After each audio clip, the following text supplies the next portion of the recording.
Hoje nós vamos para a nossa segunda mensagem da nossa série Sabedoria para Viver. A ideia é que a gente aborde temas que traga mais sabedoria para nós, sabedoria para a nossa vida, sabedoria para esse tempo tão turbulento que a gente tem vivido. E o tema de hoje é, diga comigo, não olhe para os lados. Amém? Então diga para quem está do seu lado aí, não olhe para os lados. Aleluia. É profético, hein, irmão? Não olhe para os lados. Então, se eu pudesse complementar esse tema, eu diria: não olhe para os lados, olhe para dentro. Não olhar para os lados, não no sentido de você se fechar em si, entende? Eu não vou olhar para os lados no sentido de me fechar em mim, não é isso. Mas é de não se distrair com aquilo que a gente vê, ouve, passa. O texto de Salmo 73, se você abrir comigo, se você trouxe o seu smartphone, sua Bíblia, ou se você vai ler aqui no telão, Salmo 73, eu peguei a NVT, tem aí? Desculpa, tá? Eu não falei, né? Depois corta isso daí, tá, Léo? Então vamos lá. Salmo 73, 1 a 3 diz assim: certamente Deus é bom para Israel, para os que têm coração puro. Quanto a mim, quase tropecei, meus pés escorregaram, quase caí, pois tive inveja dos orgulhosos quando os vi prosperar, apesar da sua perversidade. Amém? Vamos orar? Pai, obrigado por esta palavra. A tua palavra é a verdade. Deus, obrigado por esta porção de hoje, que possamos sair daqui mais sábios, por esta direção que tu está nos dando hoje. Muito obrigado. Amém. Glória a Deus. Então não olhar para os lados não quer dizer que eu vou me alienar. Não olhar para os lados é me proteger, é proteger os meus pensamentos, proteger o meu foco daquilo que eu decidi viver na minha vida. Então, quando nós olhamos demais para os lados, é muito fácil a gente perder o foco das coisas na nossa vida. Se você perceber numa corrida, o corredor que está ali na sua competição, ele nunca olha para o lado. Alguém vai tentar dar água para ele, tem que correr no mesmo ritmo dele para poder entregar a água, e mesmo assim ele só olha de canto, toma a água e continua, porque o corredor não pode parar. E se ele olhar para o lado, ele pode cair, ele pode se machucar. Você sabe que o homem mais rápido do mundo é o Usain Bolt, corredor americano. O Usain Bolt, ele chega a correr 44 quilômetros por hora. Quando ele dá um tiro de 100 metros, ele chega a 44 quilômetros. 44 quilômetros, irmão, dá multa no Pardal. Se ele passar no Pardal, ele é multado. Só que ele não pode olhar para o lado. Enquanto ele está nos 100 metros, em 44 quilômetros, se ele olhar para o lado, ele vai se desequilibrar. Então, quem aqui quer velocidade em 2024, hein? Quando a gente fala em avançar, a gente fala em velocidade. Então diga para você mesmo: quanto maior a velocidade, menos eu posso olhar para os lados. Quanto maior a velocidade, menos distrações eu tenho que ter. Então, se Deus vai fazer você andar com velocidade em 2024, vai ou não vai?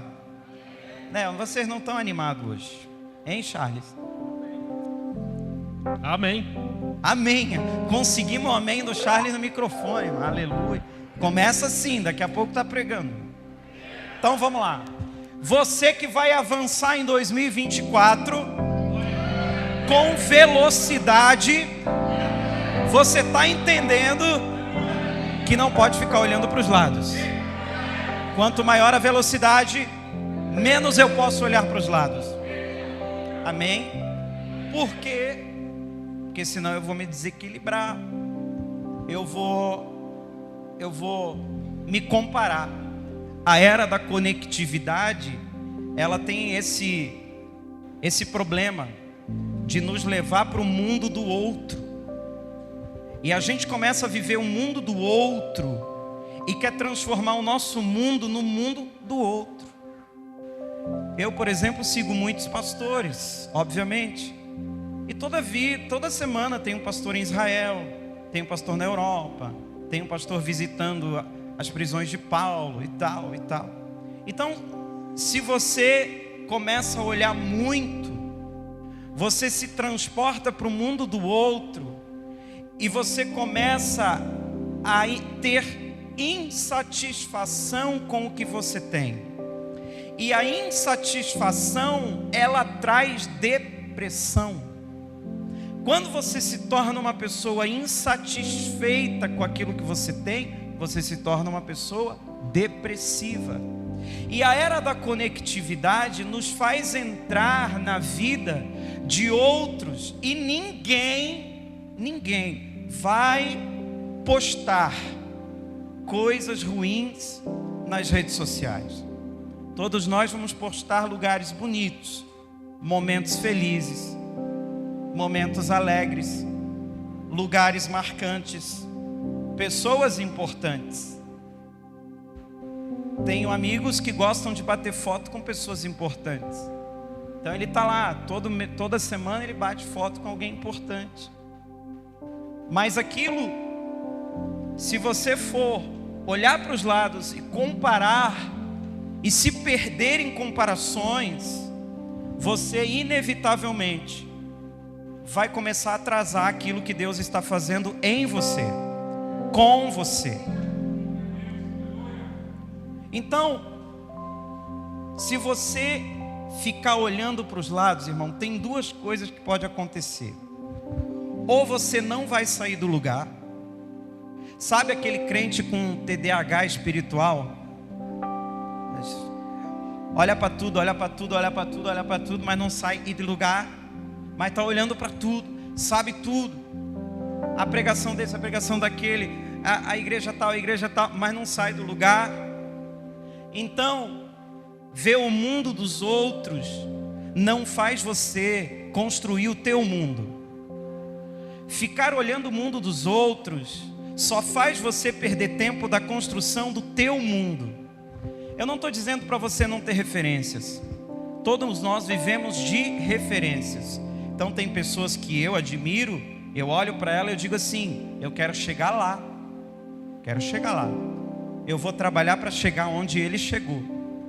Só que essa referência, ela não pode me paralisar. Referências têm que impulsionar você, não paralisar você. Então, primeiro, se você fica olhando para os lados, ou você não sai do lugar, ou você vai correr, começar a sua corrida, e você pode se desequilibrar. E você vai desequilibrar, porque corredor, quando olha para o lado, se desequilibra. E a Bíblia nos diz que nós devemos olhar para a carreira que nos está proposta, olhando firmemente para o autor e consumador da vossa fé. Então, para onde que eu tenho que olhar? Para o autor. Então, se eu quero entender um livro, eu olho para o autor. Se eu quero entender uma obra, eu entendo o autor, a visão do autor. Então, quando o texto diz, a gente tem que olhar firmemente para o autor, porque foi ele que criou. Se ele criou, é ele que vai saber direcionar você. Então você olha para aquele que criou, e imediatamente aquele que criou sabe para o que criou, por que criou. E se ele sabe para por que criou e para que criou, então Ele tem um propósito e um objetivo para você. Então não são as pessoas que têm objetivos para você, não são as pessoas que têm propósitos para você, é o autor, aquele que te criou, que te formou, que te conhece. Desde o ventre da tua mãe eu te conheci, diz o Senhor. As pessoas podem não ter conhecido você, as pessoas podem não conhecer a tua história, mas o Deus, o teu Pai, Ele te conheceu desde o ventre da tua mãe. O autor, o Criador, o autor que te fez baixo, que te fez alto, o autor que te fez colérico, que te fez fleumático, o autor que te fez agitado, o autor que te fez quieto. Não importa como você é, não se compare, seja aquilo que o autor lhe criou. Você não precisa colocar máscaras para viver propósitos. Você não precisa colocar armaduras para viver em propósito. Eu já vou chegar nisso. Seja aquilo que Deus te deu, seja aquilo que você é. Pastor, não devo melhorar? Sempre. Eu não sou o mesmo de ontem e não quero ser. Eu não quero ser o Júnior de 5 anos atrás. Tem coisas que eu entendo hoje que eu não deveria ter feito atrás, não deveria ter falado atrás, mas eu mudei. Só que a essência continua a mesma. Sabe? Olha só esse negócio de essência. Vou sair um pouquinho daqui, você me permite? Olha esse negócio de essência.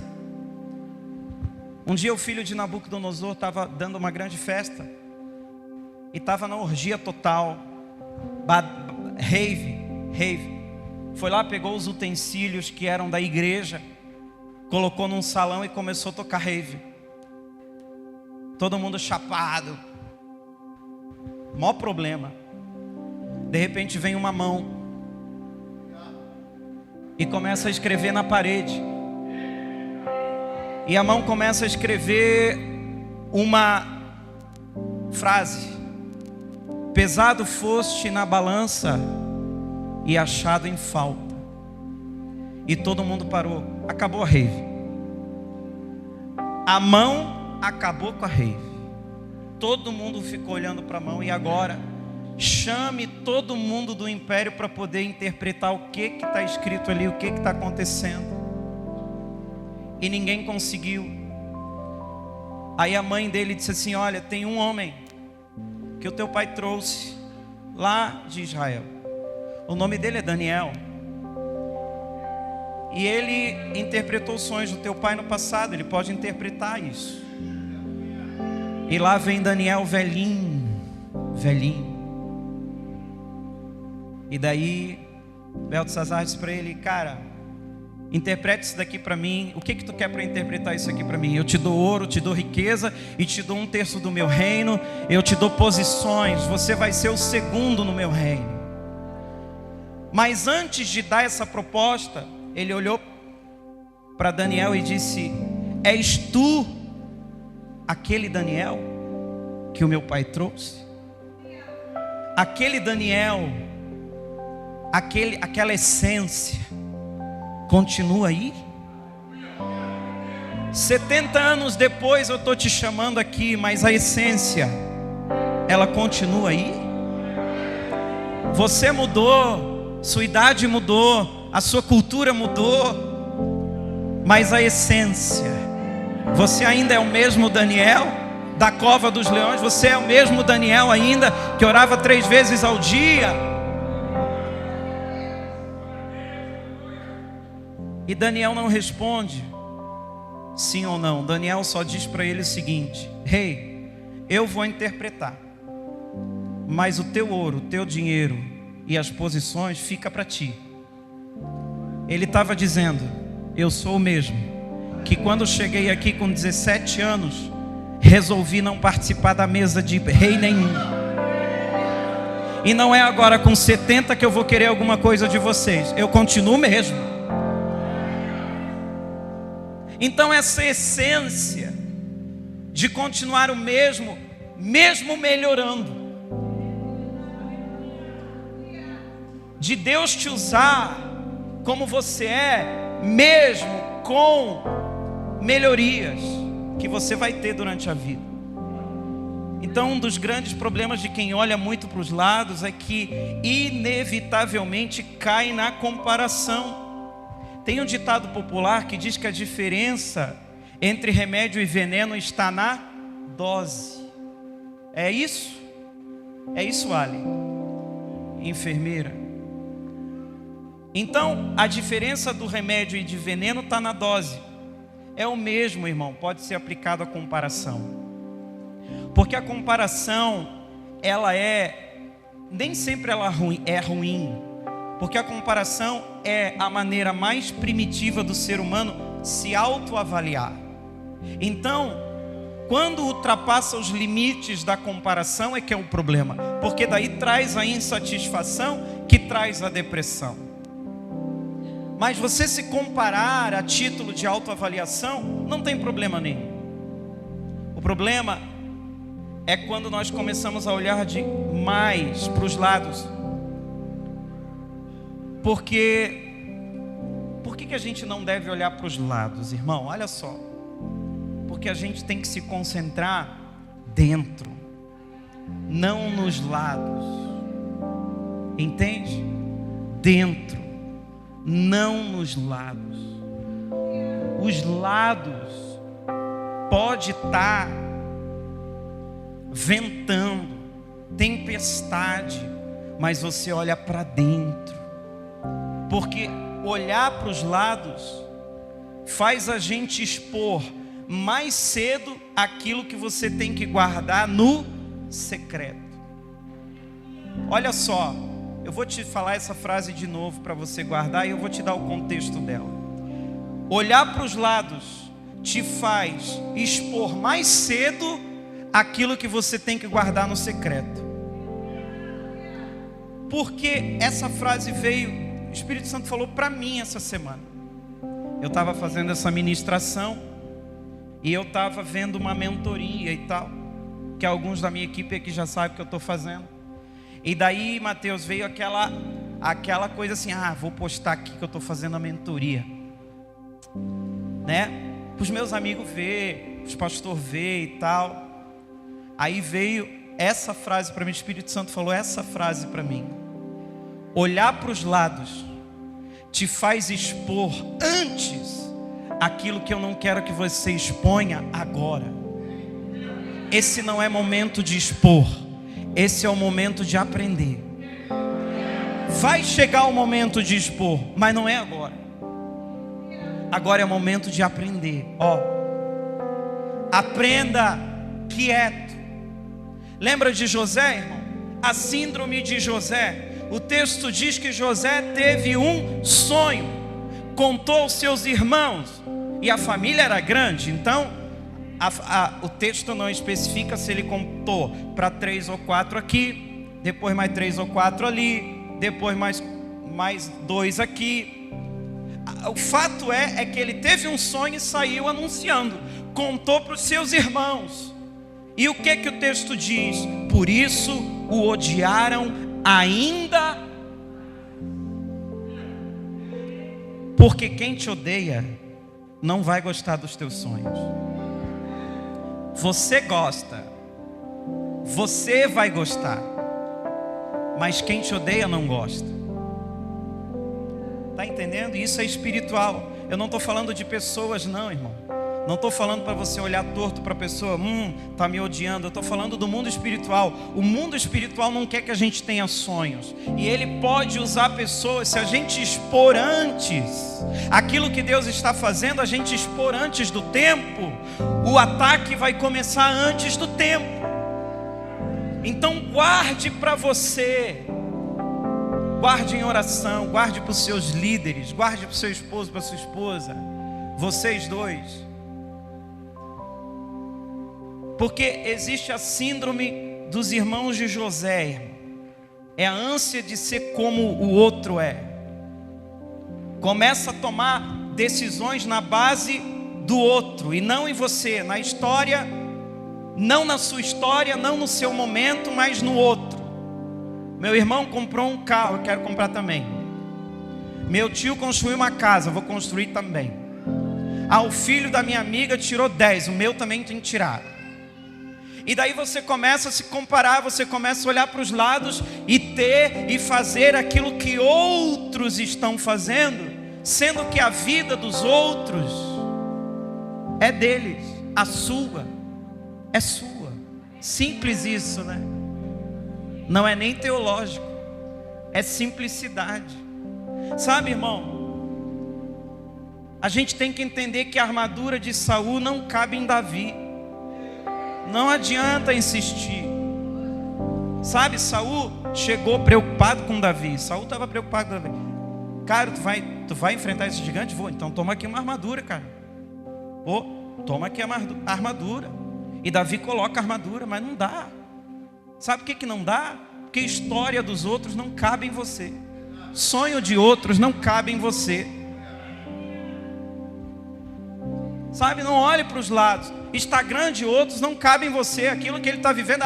Ele bateu uma foto na Torre Eiffel, então eu vou passar 24 vezes e meia no cartão para ir em Paris e bater foto na Torre Eiffel, porque o meu primo bateu foto na Torre Eiffel. Deixa ele bater onde ele quiser, irmão. Vive a tua vida, Deus vai te abençoar assim. Você vai ser próspero assim, entendeu? Você vai ter felicidade assim. E ele que pague o cartão dele, porque daí você não precisa pagar nada. Fica se endividando para mostrar, para ter, para fazer. Irmão, passa dessa fase. Não olha para os lados. A armadura de Saul não cabe em Davi, irmão. A armadura é legal, não é? Quem aqui já viu um soldado com armadura? É legal, não é? A gente vê não um soldado com armadura ao vivo, a gente vê nos filmes, né? Até porque os nossos soldados, tadinho, para pintar não precisa de armadura, não é verdade? Para pintar meio fio não precisa de armadura. Então, a armadura deixa o cara invencível. A armadura deixa o cara invencível. A armadura deixa o cara empolado, né? Aí Saul diz assim, pega a armadura. É como você uma farda hoje. É como você usar uma farda hoje. Tem gente que é comum, mas coloca uma farda, vira a chave para presidente dos Estados Unidos, assim, de uma hora para outra. Então, é como a autoridade de uma farda. Mas Davi não precisava disso tudo. Davi só precisava de uma funda. Entende? Enquanto o outro precisa de armadura, de espada, de escudo, Davi só precisava de uma funda. Uma funda é mais simples do que um escudo, uma espada e uma armadura. É mais simples. Só que era o que ele precisava para vencer. Saul foi bem com a armadura. Saul ganhou várias guerras com a armadura. Mas não quer dizer que Davi tem que usar também. Porque Saul era alto. A Bíblia diz que Saul era alto. Era o homem mais belo de Israel. Ele sobressaía. Ele tinha aparência de guerreiro. Ele sobressaía do ombro para cima. A Bíblia diz que ele era belo. A aparência dele chamava a atenção de todo mundo em Israel. E está tudo bem. A armadura é dele, para a aparência dele. Só que Davi era baixo. Davi ficava no campo, cuidando das ovelhas, até aquele momento. Então, aquilo que serve para Saul, não serve para Davi. Às vezes você só precisa de uma funda. Não desvalorize a tua funda, porque ela pode matar muito gigante ainda. Não despreze a tua funda. Mas olha lá, mas lá tem espada, lá tem escudo, lá tem armadura. Mas é na funda que o gigante vai cair. Tua funda. Tem muita gente com muita armadura por aí, tá tudo bem. Mas a gente está aqui na fundinha, ó. Porque o importante não é quem veste a armadura ou quem porta uma funda. O importante é quem direciona a pedra. É quem direciona a batalha. Depois Davi foi guerreiro, irmão. Ele também usou armadura, ele também usou espada. Mas não nesse momento. Então você entende que tem coisas que a gente tem que viver em momentos específicos. Então assim foi com Asaf. E eu quero entrar no Asaf, que eu comecei nele. E até aqui eu só dei uma introdução. Asaf foi assim, irmão. O Asaf, ele olhava demais para os lados. Esse era o problema dele. Olha o que o texto está dizendo para nós. Salmo 73, 1. Certamente Deus é bom para Israel, para os que têm coração puro. Quanto a mim, quase tropecei, meus pés escorregaram, quase caí. Lembra do corredor que eu falei para vocês? Estava correndo, depois quase escorregou, quase caiu, quase tropeçou, quase desviou. Por que, pastor? Que esse irmão, o irmão Asaf, quase desviou. Pois tive inveja dos orgulhosos quando os... Quem está na igreja hoje? Veio para o culto? Aleluia. Olha lá. Quando os... Então ele viu gente ruim ganhar dinheiro e ele não ganhou. Ele viu gente ruim, saudável, e quem sabe ele tinha doente em casa. Ele viu gente ruim se dar bem, e ele viu, olha o que ele está dizendo: pois tive inveja quando vi. O problema é que ele viu. O problema é que ele viu demais. O problema é que ele olhou demais. Isso aconteceu com Davi no Salmo 37. Anota aí, vem em casa. Davi entra em crise por causa da prosperidade dos ímpios. Mas é neste salmo que ele diz: entrega teu caminho ao Senhor, confia nele e ele tudo fará. Entende? É no Salmo 37 que ele diz isso. Porque ele também entra em crise. Então, olhar para os lados deixou Asaf em crise.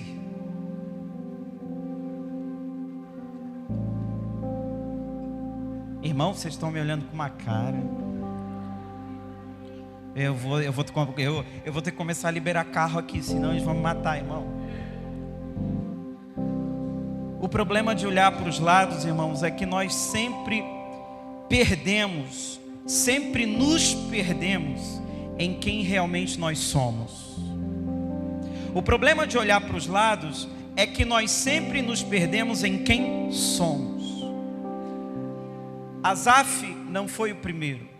Tem um cara na Bíblia, eu falei do filho dele agora há pouco, chamado Nabucodonosor. Nome bom para você colocar no neto, no filho. Nabucodonosor. E o Nabucodonosor, irmão, ele era um líder fantástico. Ele era um endemoniado, mas como líder, ele era fantástico. Nabucodonosor, irmão, ele conquistou várias nações, ele subjugou reinos. Nabucodonosor conquistou o mundo à sua volta. Esse cara tinha domínio de pessoas, de dinheiro, de influência. Nabucodonosor fazia uma reunião, vinham os reis do mundo inteiro. Tem noção do que é isso, irmão? Nabucodonosor era um guerreiro, um dos caras influentes daquele mundo, daquele momento. Sabe o que tirou a paz desse cara? 3 jovens que não se dobraram à estátua dele. Isso tirou a paz dele, irmão. O cara ficou louco. Isso deixou ele oprimido, não dormia à noite. Daqui a pouco já estava que nem um animal. Ficou louco, enlouqueceu. começou a pastar, a comer grama. O que faz um guerreiro, um cara top, um cara que governa, ficar um animal, se incomodar com pequenas coisas? Não era para ele ficar assim. Agora, um guerreiro que conquista o mundo inteiro não tem que ter inteligência emocional para lidar com as coisas? Mas por causa de 3 jovens que não se dobraram na sua imagem, ele ficou doido, ficou louco. Então, às vezes, a gente fica louco por coisas que não deveriam. A gente deveria ter inteligência para lidar, porque quanto maior Deus te leva, mais alto Deus te leva. Entende? E ali tem toda uma história, porque a fornalha que ele mandou colocar os meninos, ele mandou aquecer 7 vezes, era a fornalha que tinha usado para fazer a imagem dele, do ouro, para refinar o ouro. Então, enquanto ele fez aquela estátua naquela fornalha, agora ele manda os guri para a fornalha e nem isso dá certo. Quando ele pensa, agora vai matar, o cara que foi jogar os 3 na fornalha morreu, carbonizado. E os 3 que estavam lá dentro começaram a passear com o 4º homem. Ele disse, não é possível. Não é possível. Eu vou ficar doido mesmo. Entende? Você entende que você tem que olhar para o autor e consumador da nossa fé, irmão? Então, quem era Asaf? Asaf era um cara importante. Asaf, ele era líder da adoração em Israel. Eu não vou me estender aqui em falar de Asaf, mas Asaf era levita. Você lembra que a arca estava em Siló, e você lembra que eles levaram os filhos de Ofni e Finéias, levaram a arca para uma guerra. Os filhos de Ofni e Finéias, perdão, os filhos de Eli, Ofni e Finéias, levaram a arca para uma batalha, achando que com a arca eles iriam ganhar a batalha. Perderam a batalha, morreram. A arca foi levada para a Filístia, uma das terras da Filístia. Ocorre que os filisteus começaram a ter pragas, porque Deus começou a inquietá-los, porque a arca estava onde não devia. Então os filisteus disseram, vamos nos livrar dessa arca, e levaram até uma cidade fronteiriça de Israel chamada Kiriat Jearim, e deixaram a arca ali. Asaf nasceu nessa época, aonde a apostasia em Israel estava grande, o distanciamento de Deus estava grande. Passa-se 40 anos que Saul reinou, e Saul não teve preocupação nenhuma em pegar a arca em Kiriat Jearim. Lá ela ficou. Mas vem Davi, assume o trono, e uma das primeiras atitudes de Davi é dizer, aonde está a presença de Deus? Aonde é que está a arca? Está em Kiriat Jearim, então vamos buscá-la. E quando Davi vai buscar, quem que ele encarrega de fazer os louvores do cortejo? Asaf. Então Asaf foi o primeiro a colocar música no culto. Asaf foi o primeiro a ter um culto dinâmico. Antes era aquela liturgia de igrejas tradicionais, palavras repetidas, entra, assim, vai assim, faz o sacrifício, volta. O primeiro a colocar música. Vamos dizer que Asaf foi o cara que fez a parede preta, o telão de LED, as luzes, o grupo de louvor. Asaf foi aquele cara que inovou. No tempo de Davi, o culto durava só 24 horas. Então eram vários turnos de adoradores. Em Juninho, quem era líder de todos os grupos de adoradores? Asaf. Ele era o líder. Davi morreu, veio Salomão. Salomão construiu o templo. Lembram? Construiu o templo. E agora, para a inauguração do templo, precisa de uma música especial. Precisa de alguém de experiência especial para poder fazer essa música, para poder tocar o coral, para poder fazer o louvor da inauguração. Quem que a gente chama? O velhinho, o Asaf, que agora já está velho. E ele veio e fez um cântico dizendo: o Senhor é bom e a sua misericórdia dura para sempre. Ele fez essa letra e quando eles começaram a cantar, a glória de Deus desceu. Aí não teve mais culto, não teve pregação, não teve sacrifício, porque ninguém conseguia ficar de pé. Quando Asaf abriu a boca, quando o coral de Asaf abriu a boca, Deus desceu. Eu vou ouvir de pé. O cara era levita, o cara vinha de geração de sacerdote, o cara tinha essência de adorador. Ninguém podia fazer louvor, aleluia, ninguém podia fazer louvor se não fosse um levita, se não fosse alguém de essência, de sangue. Esse cara quase se desviou, porque olhou para o lugar errado. Irmão, se ele quase se desviou por olhar para lugares errados, que dirá nós? Não somos dignos de desatar o parca dos seus pés. Então a gente tem que estar vigilante para não deixar setas entrarem na nossa fé.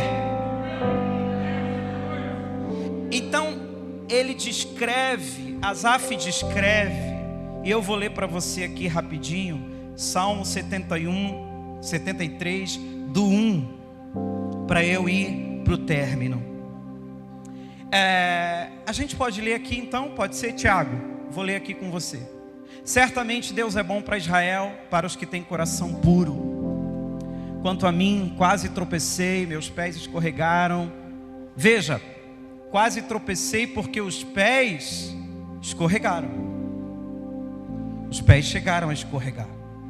Ou seja, ele chegou a pecar, ou blasfemar, ou quem sabe meio que se desviar, porque os pés escorregaram, mas ele não caiu, quase caiu. É por isso que a gente está dizendo, ó, estamos aqui nós, ainda estou aqui, ainda estou aqui, ó, quanto a mim quase tropecei, meus pés escorregaram e quase caí, pois tive inveja dos orgulhosos quando os vi. Pensa aquele teu primo safado que não vale nada, chega com uma BMW zero na festa de Natal, e tu é dizimista e o teu carro está com problema no motor. É isso aí. Eu estou vendo o outro prosperar, safado, não vale nada, e eu, que sou justo, porque daí a gente coloca uma justiça sobre nós maior do que ela é, porque eu sou justo, porque eu sou reto, que eu faço tudo certinho. Tu quer ver uma pessoa hipócrita quando ela diz assim: pastor, eu gosto das coisas certas. Irmão, todo mundo gosta de coisa certa, o problema é fazer. Então, pois tive inveja dos orgulhosos quando os vi prosperar, apesar de sua perversidade. Então quer dizer, apesar de eles serem perversos, eles estão vivendo uma prosperidade. Então o pastor chega aqui na hora da oferta, tipo, eu dar o dízimo, porque eu vou prosperar, e é o seguinte, e eu não prospero, quem prospera é o dono lá daquela coisa que tem lá perto de casa, que vende droga, que vende bebida, ele prospera, eu não prospero. É porque você está ligando prosperidade a dinheiro. Esse é o teu problema. A avareza do teu coração está ligando prosperidade a dinheiro. E quando você entrega no altar, não é só prosperidade, porque você pode ter um Uno e não gastar com quimioterapia, e tem um cara que tem um avião e está vendendo para poder tentar salvar a mulher da quimioterapia. Tu está entendendo? Eu estou te falando isso porque eu conheço gente que tem prédios em Itapema, prédios lá na tua cidade, que eu vou profetizar para ti também, prédios em Itapema, e está tendo que vender um prédio inteiro para manter a mulher viva. Tu não tem prédio, mas a tua mulher está aí com saúde. Ela acordou brigando contigo hoje, irmão? Então está com saúde. Se acordou mandando em ti, nego, tá bem. Não precisa levar para a UPA para nada. Salmo 73:4 diz assim, vamos lá. Tiago não tem ninguém para mandar nele ainda, então tá faceiro, né, Tiago? Levam uma vida sem sofrimento e tem corpo saudável e forte. Olha só, eles vão na academia. Ó, além de os caras serem ricos, eles levam uma vida sem sofrimento. Agora, deixa eu dizer para você aqui. Deixa eu fazer uma pergunta para você aqui. Quem é que sabe realmente se a vida do outro não tem sofrimento? Ninguém sabe. Só que o Asaf, por ele estar se comparando, ele está valorizando quem ele acha que é melhor que ele. Isso aconteceu com os filhos de Israel. Chegaram na terra, Deus disse, Números 13, Deus disse, entra na terra prometida que ela é de vocês, eu vou dar para vocês. Amém? Amém. Números 14, não vamos entrar porque é cheio de gigante, eles são muito grandes, eles são muito fortes, eles são poderosos. Aí só faltou Deus olhar para eles e dizer, tá, vocês estão elogiando os inimigos? Aí a gente começa a elogiar tanto o inimigo que a gente já fala besteira, porque ninguém sabe se o outro está sofrendo ou não. Mas ele está dizendo aqui, ó, eles não têm sofrimento e os caras vão para a academia e ainda são bombados, ó, são saudáveis e fortes, hein, Mateus? Olha aí, Mateus, para nós essa. Não enfrentam dificuldades, nem estão cheios de problema como os demais. Como os demais. Porque tem gente que fala, os outros estão falando, mas ela.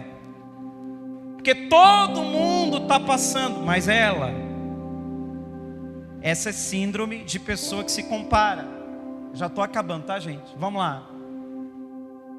Ostentam orgulho como um colar de pedras preciosas e vestem-se de crueldade. Os caras são orgulhosos. Aquele cara que tem uma empáfia, sabe? Aquele teu parente que prosperou, teu amigo de faculdade que prosperou, chega para ti assim com uma empáfia, com orgulho.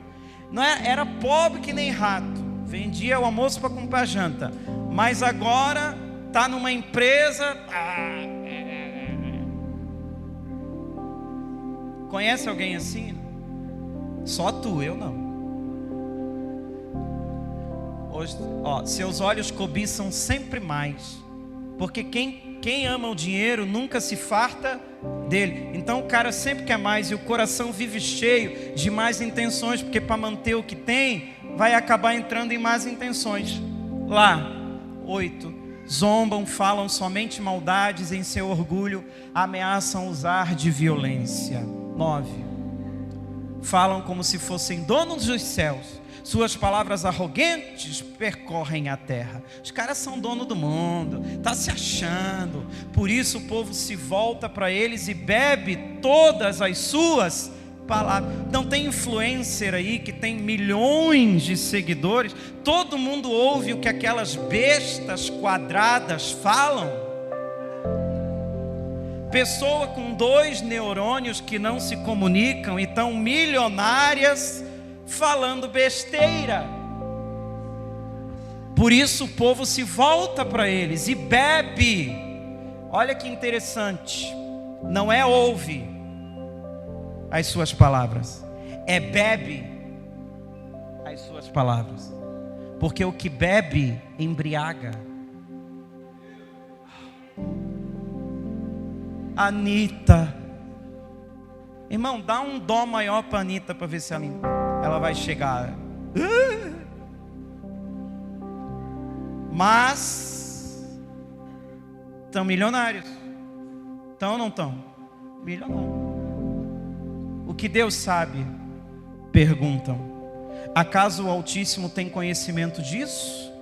Essas pessoas ainda zombam de Deus. Vejam como os perversos desfrutam uma vida tranquila, enquanto suas riquezas se multiplicam. Foi à toa que mantive o coração puro? Foi em vão que agi de modo íntegro?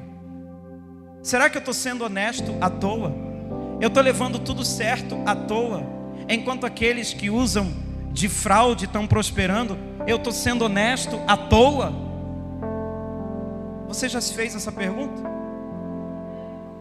15. O dia todo só enfrento problemas. Cada manhã sou castigado. Porque ele era líder de louvor, né? Se eu tivesse falado como eles, teria traído o teu povo. Ainda bem que ele não entrou nessa. Tentei compreender porque prosperam. Que tarefa difícil. Deixa eu te dizer, existem coisas na vida que você não vai compreender. Amém? Então não tentem explicação para aquilo que não se dá de entender. Então entrei em teu santuário, e aqui eu cheguei onde eu queria. Até que, então eu entrei em teu santuário, ó Deus, e por fim entendi o destino deles. Então, o Salmo 73, ele vem fazendo a reclamação dele até aqui. E aqui, a partir desse ponto, o Salmo vira a narrativa.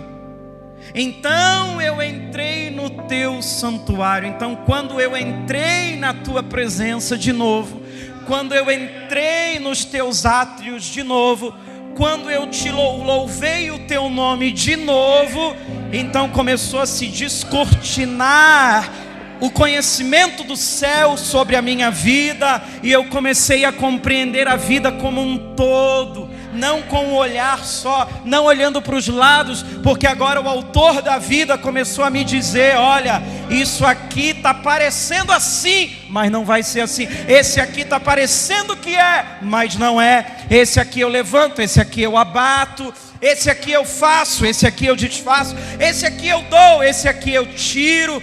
Porque agora eu estou entendendo a mente de Deus, o jeito de Deus, como Ele fala, como Ele age, como Ele trabalha. Então eu estou entendendo que não adiantou eu olhar para os lados. Eu entrei no santuário e houve entendimento. Mas tem uma coisa aqui. Primeiro, eu entrei. Entrei. Deus não me pegou. Até que eu entrei. E entrei aonde? No santuário. Eu não somente fui, mas eu fui no lugar certo. E quando eu fui no lugar certo, Deus revelou.